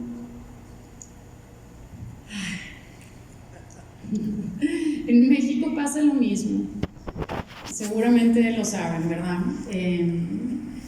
Nuevamente insisto, es que este tema se tiene que difundir mucho más, porque la gente, nuestros políticos argumentan un precio más barato para la energía, mayor competitividad, empleos, pero también existen empleos en energía limpia. Sí, por supuesto, algunas industrias tendrán que acabar, pero otras empiezan. Es como los cassettes de música. ¿A poco vamos a hacer todos huelgas porque que no salgan los CDs, porque yo quiero seguir cassettes, porque la gente que hace los cassettes se va a quedar sin trabajo? Pues un poco lo mismo, o sea, bueno, el cassette se queda atrás y ahora tenemos los CDs, pero ahora la gente puede trabajar en CDs, no pasa nada. Deberíamos de pensar en eso. No insistir en la economía, porque no hay manera de que sea redituable el carbón si se mete en la ecuación los gastos de la salud pública y el gasto del medio ambiente. Y estos señores empresarios es lo que no han querido meter en la ecuación. Es imposible no meterlo, pero mientras lo siguen sacando, va a seguir habiendo este tipo de argumentos. Ahora, en términos de carbón, otra cosa que no mencioné hace rato, cuando hacemos waste to energy, si metemos residuos orgánicos, nos va a salir biochar. Y ese biochar, no sé si están familiarizados con ese término, que es como carbón concentrado, como carbón activado, y eso se puede usar para fertilizantes para la agricultura, en lugar de lo que estamos usando ahorita. Y cuando no es bio, o sea, cuando es otro tipo de residuos quemados, se hace el mismo carbón. O sea, de tener toda la basura, se reduce a tantito carbón chiquitito. Y ese mismo carbón contamina una fracción de lo que contamina el carbón natural. Eso puede ser una solución. Se elimina el residuo, se genera el carbón como transición, porque jamás va a ser una opción limpia, ¿verdad? Pero sin duda no no podemos dejar fuera el costo en la salud del carbón. No hay manera de que eso salga redituable si se mete en la ecuación. Pero lamentablemente, bueno, pues hay intereses económicos fuertes, como lo ha habido toda la vida, con la industria petrolera, o sea, los fossil fuels, gas, petróleo, carbón. Es una industria que tiene mucho dinero y mucho tiempo apostando hacia esto. Yo misma trabajé en gas y petróleo. Mi primer trabajo fue como ingeniera de campo en Schlumberger en el 2007. Y ahí fue donde yo me di cuenta que no quería formar parte de eso. En ese entonces a mí me gustaba justo el estar en un ambiente natural, mi oficina natural, con el medio ambiente, pero no sabía de los daños que se estaban haciendo. Y ahí me entré y renuncié y me quedé sin esos buenos ingresos. Pero hay otros trabajos y ahora tengo un trabajo verde y ahora trabajo en pro del medio ambiente, no destruyéndolo. Y lo mismo pueden hacer esas personas y esos empresarios también. Las soluciones al cambio climático son redituables. Lo que les dije hace rato de los mercados de carbono, les estoy hablando de millones de ingresos a partir de acciones que favorecen el planeta. Entonces, ¿por qué no ir por ahí? Con nuestros votos podemos nosotros ayudar a posicionar en las posiciones de poder a las personas que quieren impulsar estas acciones. Pero sin duda la lucha no ha acabado. Y es algo triste, pero es real. Varios países están empujando hacia atrás de los acuerdos de París, pero muchos otros no. Y como les digo, los países somos nosotros, somos las personas. Entonces, si las personas toman las decisiones, entonces por consiguiente los países toman las decisiones. Entonces hacen falta personas informadas y motivadas y con el valor de hacer las cosas diferente. E aí? Bom, John, obrigado pela pergunta. Por incrível que pareça, o consumo de carvão no mundo nos últimos 10 anos ele aumentou e a perspectiva é ele continuar aumentando, por incrível que pareça. Mas eu acho que o mais interessante é que o Brasil tem alternativas, e alternativas renováveis. O Nordeste, o Norte, ele tem exemplos disso, e até no Rio Grande do Sul, onde começou, por exemplo, a indústria eólica brasileira, já mostrou o potencial que a gente tem. Então a gente, de fato, tem um poder de decisão na mão. A gente precisa realmente aplicar isso. Existe sempre a preocupação com a segurança energética, obviamente. A gente tem ainda termoelétricas que utilizam combustíveis fósseis, mas a gente tem muito potencial para ser desenvolvido e gerar emprego também para toda essa sociedade que carece disso, principalmente nesse momento de crise. Obrigado pela pergunta. Vamos para a próxima. Tem uma pessoa aqui atrás. Aqui. Boa tarde, Diana. Parabéns não só pela palestra, mas pelo trabalho seu, que deu para ver que é muito grande. Sou Francisco, sou engenheiro mecânico. Eu sou natural de Santa Isabel, São Paulo. Estou citando só porque você mostrou uma foto da represa de Jaguari. A minha cidade é uma das cidades banhada pela represa. Então a gente acompanhou em loco todo aquele problema lá. Mas a minha pergunta é o seguinte: você não acha que o desenvolvimento socioeconômico dos países é diretamente ligado para conseguir tudo isso que você apresentou de novidade, de ideias? Porque eu imagino que em países sem desenvolvimento como o nosso é mais difícil você implantar essas ideias, porque nós temos outras preocupações. E até o exemplo que o colega aqui acabou de dar veio a calhar com a pergunta que eu ia fazer. Quer dizer, o pessoal está preocupado com o emprego, não se o carvão vai poluir, não vai poluir, porque o coitado não tem emprego. Então acho que o desenvolvimento socioeconômico é que, com o desenvolvimento, que a gente vai conseguir mudar, porque acho difícil implantar tudo isso sem sem que os países estejam preparados. Essa é a minha pergunta. Es un reto muy grande, sin duda. Pero si no hacemos el intento, todos, desarrollados o no desarrollados. Y sin duda, en mi opinión personal, veo que son pocos los esfuerzos en relación con lo que se debe de hacer. O sea, ya el mundo sin duda va a cambiar, no va a ser como lo conocemos. Pero podemos salvar algo. No tiene que ser lo peor de lo peor de lo peor. Aún estamos a tiempo para poder hacer algo, para poder mitigar, pero no es una tarea fácil. Existen fondos internacionales que ayudan a los países en vías de desarrollo, incluso en las Naciones Unidas. El problema que yo he visto no es la falta del dinero o la falta de soluciones. Es la falta de proyectos bien planteados. Que hay fondos internacionales, muchísimos, hay de Alemania, de la Unión Europea, de las Naciones Unidas, pero lo que no hay por parte de nuestros países son proyectos bien planteados, bien redactados, bien pensados, bien cuantificados, que se presenten para esos fondos. Y esto es lo que escucho una y otra vez en las Naciones Unidas. Hay dinero, no hay proyectos. Y por eso insisto en que tengamos este tipo de encuentros. Yo estaré haciendo trabajos, pero yo puedo hacer toda mi vida de trabajos y no va a ser suficiente, obvio. Ni 100 dianas serán suficientes. Y por eso es importante, por eso vengo yo a compartirles lo que yo he aprendido de mi propia experiencia, de mis estudios. Algo que quizá otras personas se lo queden porque es propiedad intelectual y porque no quiero compartir y porque no sé cuánto. Pero yo pienso lo contrario. Yo pienso que tenemos que compartir las prácticas y estar abiertos a lo que ha funcionado y lo que no ha funcionado en otros países, porque el reto sin duda es gigante. No hay salida fácil y no hay tampoco una tecnología de energía renovable que nos va a salvar la vida a ningún país. Todas tienen sus desventajas, todas.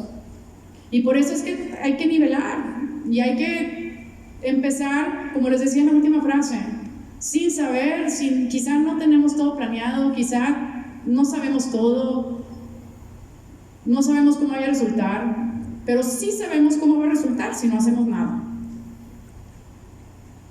Y es en el fin de todo lo que conocemos. Suena muy dramático, pero es verdad. Entonces, no hay salida fácil, pero hay apoyo. Hay apoyo técnico y hay apoyo económico.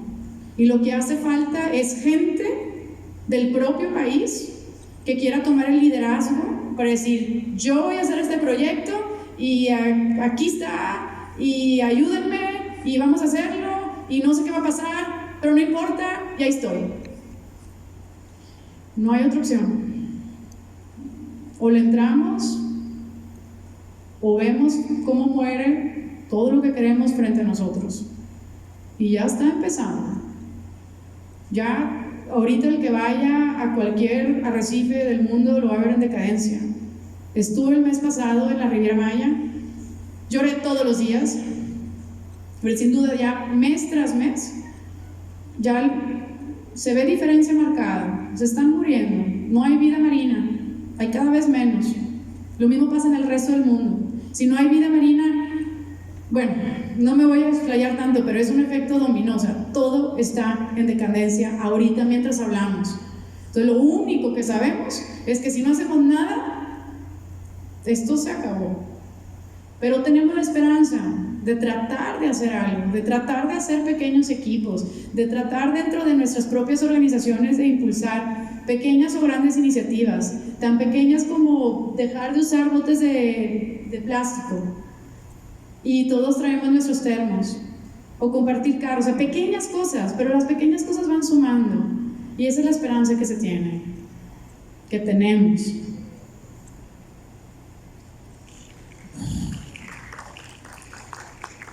Francisco, obrigado pela pergunta. Eu acho que, complementando apenas, o desenvolvimento sustentável, de fato, três vieses que você comentou, o social, o econômico, mas o ambiental. Quando a gente fala em desenvolver de forma sustentável, o ambiental ele tem que trazer consigo o social e o econômico. Então, no momento em que a gente está extremamente carente em relação às questões econômicas e, obviamente, às questões sociais, a estratégia pode ser justamente olhar com mais atenção para a questão ambiental, porque com todo o potencial de recursos naturais que a gente tem no país, a gente pode capitalizar de forma econômica e social esse ativo natural, esse ativo ambiental que a gente tem. Então, quando a gente fala em criar alternativas, não é fechar um para abrir outro, é criar alternativas para que você tenha um desenvolvimento cada vez mais sustentável, onde você tem alinhado os parâmetros econômicos, sociais e ambientais. Então a gente tem uma grande oportunidade, principalmente no Brasil, em utilizar o ativo ambiental que a gente tem, que outros países, por exemplo, não têm, e que a gente inclusive tem, como a Diana citou, tem recursos disponíveis em fundos mundiais para isso, para fazer projetos, trazer riqueza através de uma questão ambiental. Então, na crise, as oportunidades aparecem, né? A gente precisa justamente tomar essa decisão e focar nisso aí. A questão ambiental, ela pode sim ser uma indutora de benefícios sociais e econômicos. Exactamente. En una crisis aparecen oportunidades y eso es exactamente lo que tenemos en las manos. Y oportunidades redituables. No significa que profit peleado con medio ambiente. Los proyectos son redituables. Se pueden hacer millones de proyectos ambientales. Solo falta convocar a la gente, hacer un equipo, pedir los fondos, plantearlo como necesitan esos fondos que se planteen. Y los hay, se los juro que los hay. Y me contactan si quieren más información. Bacana. Mais alguma pergunta? Boa tarde. Parabéns, Diana, pela sua apresentação. Meu nome é Hassan, eu sou engenheiro civil, eu sou da cidade de São Paulo. Participamos ativamente do programa C40, estamos trabalhando firmemente para atingir 100%, né, das linhas de metas, né, estipuladas pelo programa C40. Hoje eu estou gerente de uma área que emito alertas para a Defesa Civil, movimentando o corpo de bombeiro, todas as ações referentes ao clima. Então nós temos um monitoramento emitindo alertas sobre eventos severos de chuva na cidade de São Paulo. Felizmente, hoje nós contamos com um número muito baixo, dentro de 12 milhões de habitantes, numa área onde tem 12 milhões de habitantes, numa grande metrópole. Praticamente ninguém morre por conta de chuva, porque nós conseguimos antecipar os alertas através de uma série de tecnologias hoje existentes na cidade de São Paulo. Então nós temos um trabalho já há 20 anos que serve de referência praticamente para o Brasil todo. A minha pergunta naturalmente você apresentou alguns exemplos de algumas cidades que eu não vi um grande encaixe para a cidade de São Paulo. Né? Por ser uma metrópole já constituída, de desenvolvimento desordenado, muito asfalto, muito concreto, pouca área, né, para poder reduzir um pouco a velocidade dessa água para drenagem, até porque o que acontece hoje em São Paulo, o grande impacto na cidade de São Paulo é quando chove. Choveu na cidade de São Paulo, a cidade praticamente para. Né? É um dos problemas que nós nos deparamos pelo menos 4 meses ao ano em conta disso. A gente tem observado também que desde 1929, que a gente tem mais relatos sobre isso, mas o que me chama mais a atenção, de 1929 para cá, a gente continua com a mesma condição de enchente na cidade de São Paulo. Porém, a gente consegue minimizar esse efeito hoje para a cidade de São Paulo. A minha pergunta para você é o seguinte: qual é a linha mais curta para que a gente possa minimizar mais, ou melhor, diminuindo um pouco mais esse impacto com a população? Seria a educação? Yo diría que un poco de todo, porque la planeación urbana y la infraestructura, pues sin duda es la más importante. La limpieza de las calles para que no se bloqueen los drenajes con basura, es elemental. Es increíble, en mi ciudad también se inunda mucho y es increíble que a veces el problema no es nada más la capacidad de la ciudad para el agua pluvial, sino el bloqueo con basura. Entonces, con una buena limpieza de la ciudad, con eso ayudamos mucho. Eso, por supuesto, también tiene que ver con educación. Por otro lado, cuando son renovaciones o áreas que se pueden hacer en el momento, hay concretos permeables que también han podido ayudar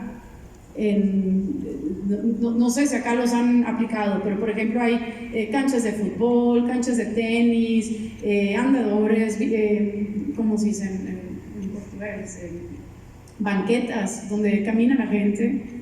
Todo eso, si se hace con concreto permeable, puede ayudar a aliviar un poquito. Pero sí, sin duda el tema de las inundaciones es grave. Los medidores ayudan a que no tengamos tantas causalidades y sobre todo el diseño de las casas nuevas o de las construcciones nuevas deben de tener un diseño de captación pluvial, precisamente para evitar que haya más agua hacia las calles y respetar el porcentaje de área verde, que eso a veces no se hace. Pero si lo hay, si ya no lo hay, pues que se respeta, pero si lo hay, respetar las áreas verdes, o el coeficiente de absorción más bien. Hassan, obrigado pela pergunta. Eu acredito que de fato as medidas de mitigação para esses efeitos das enchentes, elas são realmente importantes, mas a sua preocupação é válida. Como que a gente evita, na verdade, que essas enchentes continuem, já que desde 1929, como você citou, a gente ainda tem a gente vê esse tipo de problema acontecer, né?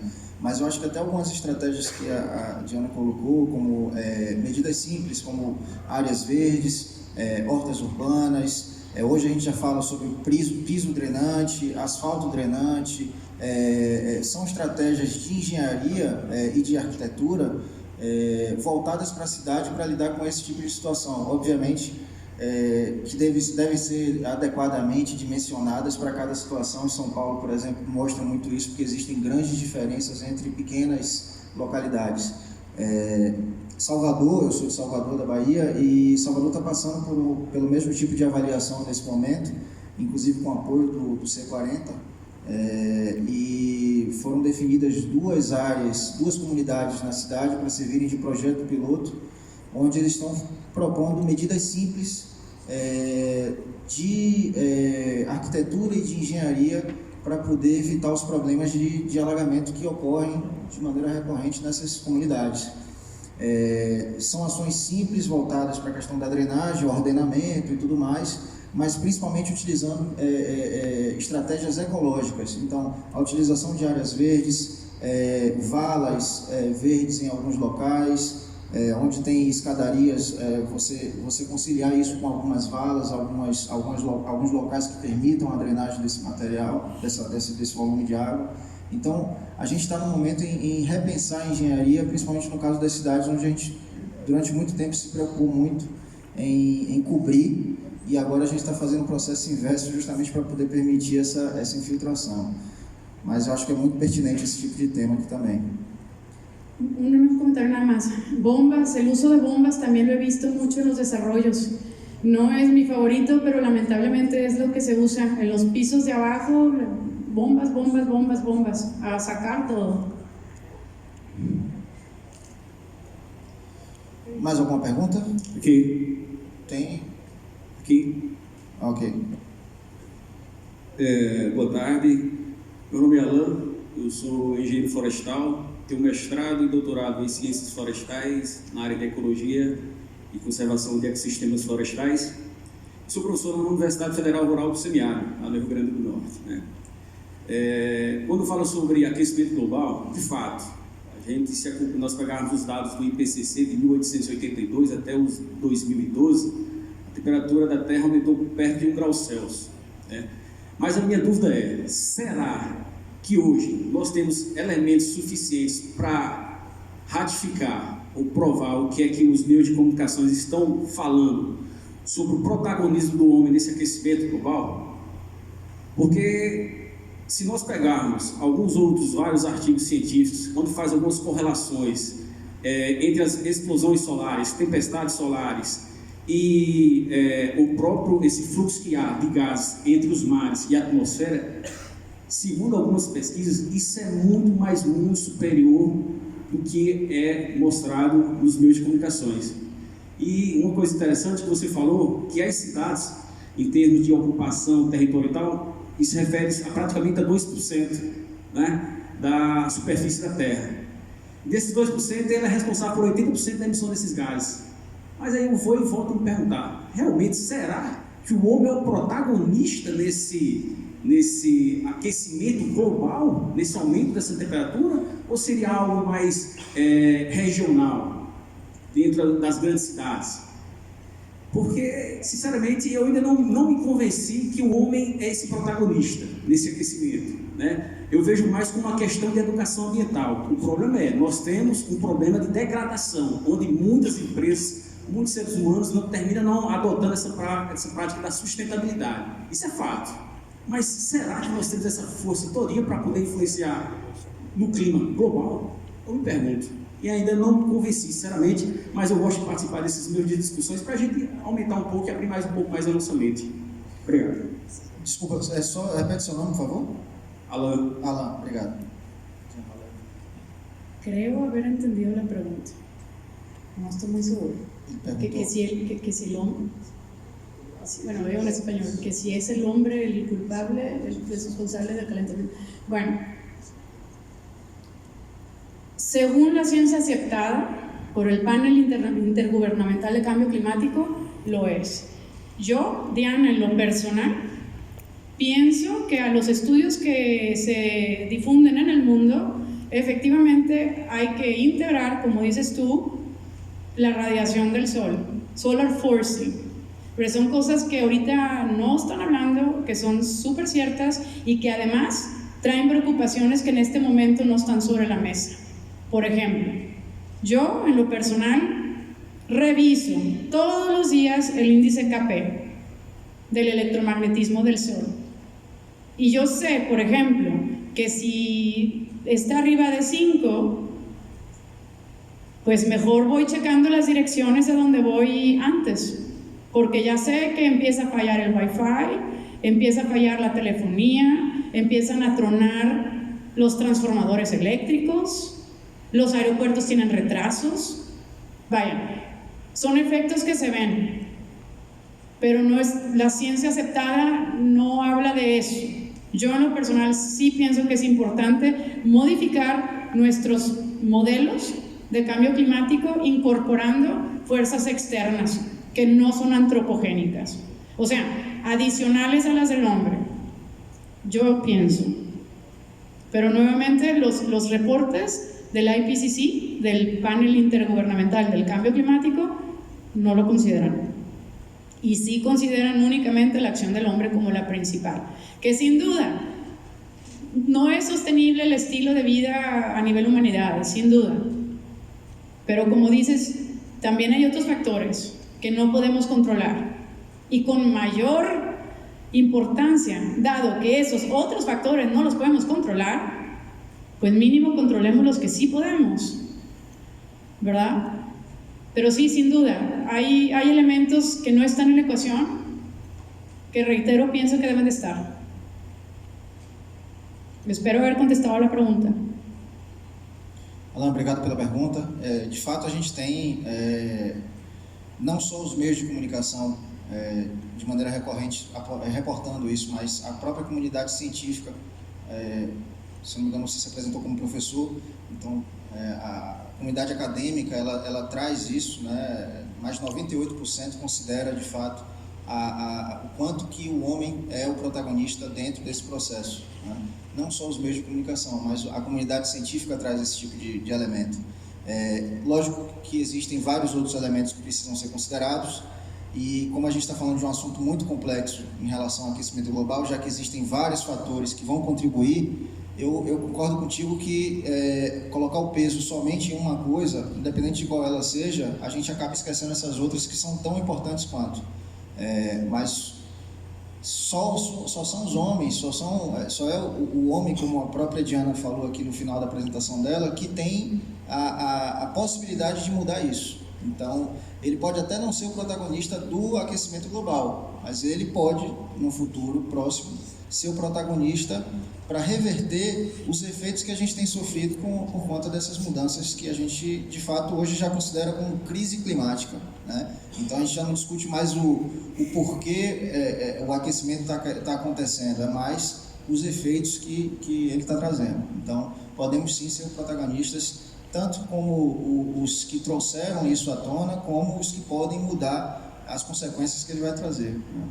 ¿Contestamos? Tem uma pergunta aqui na frente, uma pessoa querendo pergunta aqui na frente. Não sei como é que a gente está com o tempo. Dá espaço para mais perguntas? Mais uma? É a sua. Está chegando o microfone.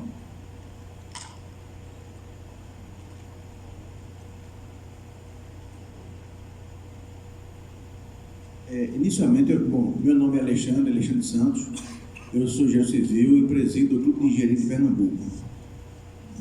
Pernambuco, não sei se você sabe, é um estado que tem 84% do território na região do semiárido.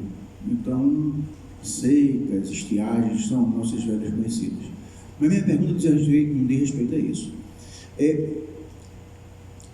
A questão ambiental, assim como a questão de costumes, está muito associado à banda progressista da sociedade.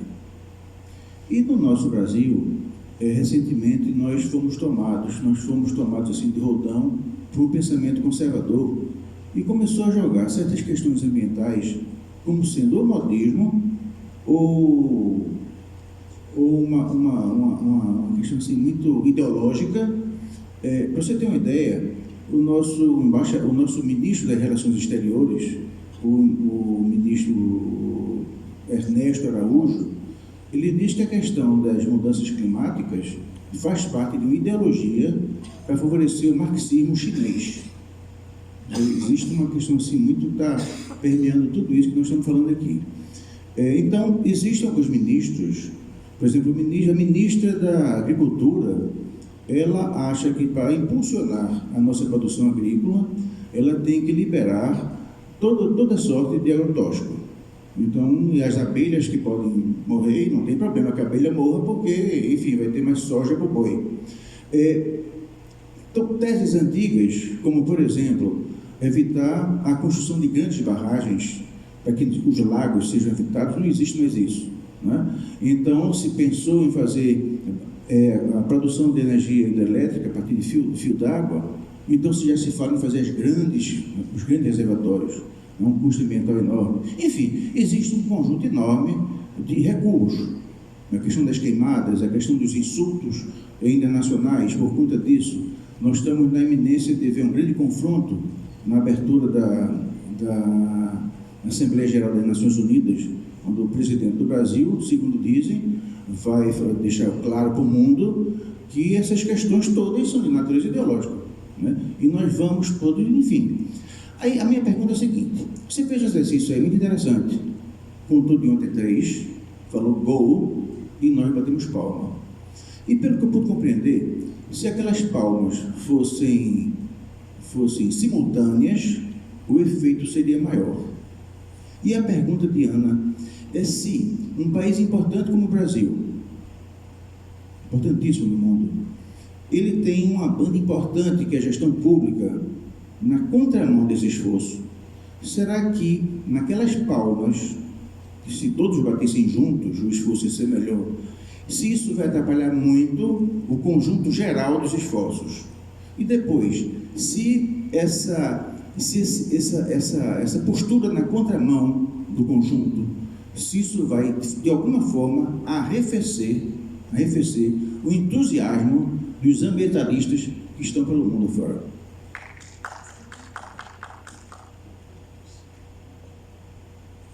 Segundo.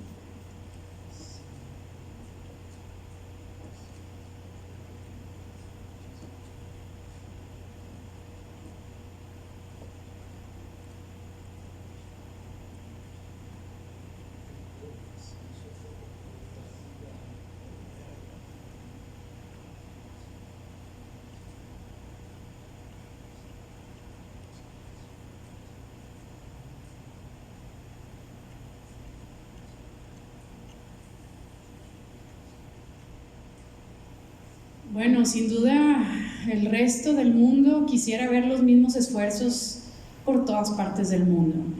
Y sin duda los ojos del mundo están puestos en Brasil, sin duda. Porque son la custodia de los pulmones más grandes del planeta. Entonces, si Brasil no está en el mismo canal, todos estamos en problemas.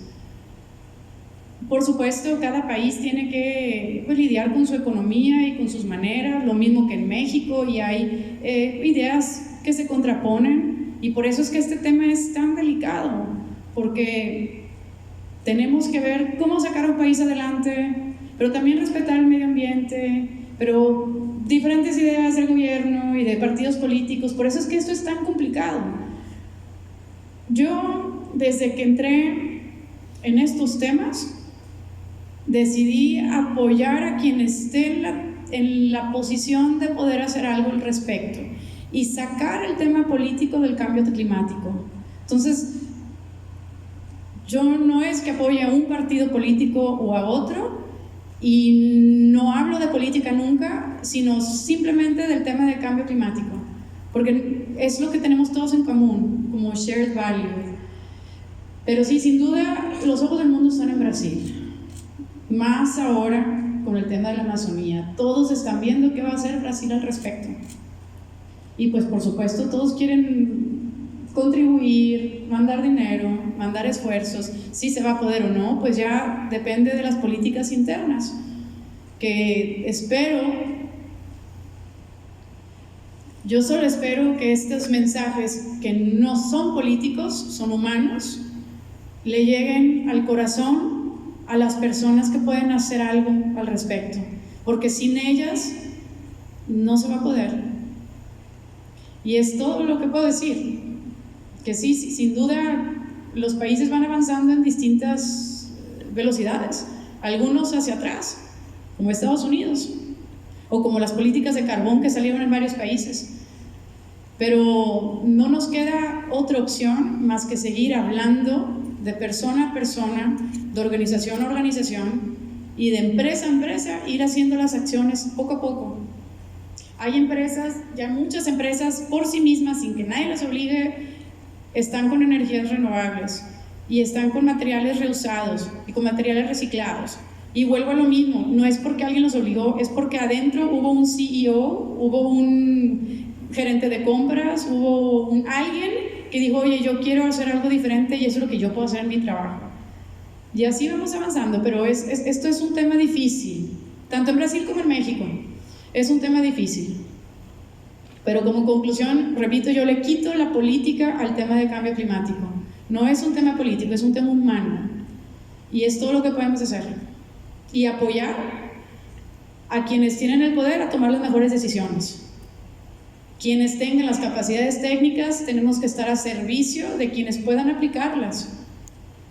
Y en mi caso, yo haya votado por quien haya votado, yo voy a ayudar al que pueda hacer posible esas medidas, si esa persona tiene ganas de hacerlo. Espero haber contestado um pouco. Obrigado pela pergunta. Vamos encerrar aqui então, foi a última pergunta, já me sinalizaram. Novamente agradecer a Diana, pedir uma salva de palmas para ela. Gracias a todos. Encerramos a palestra Cidades Sustentáveis no Combate às Mudanças Climáticas com a palestrante Diana Guzman Barrosa e também com o moderador Vitor Vieira. A todos o nosso muito obrigado. Temos ainda a programação normal aqui no nosso evento. Desejamos uma boa tarde a todos.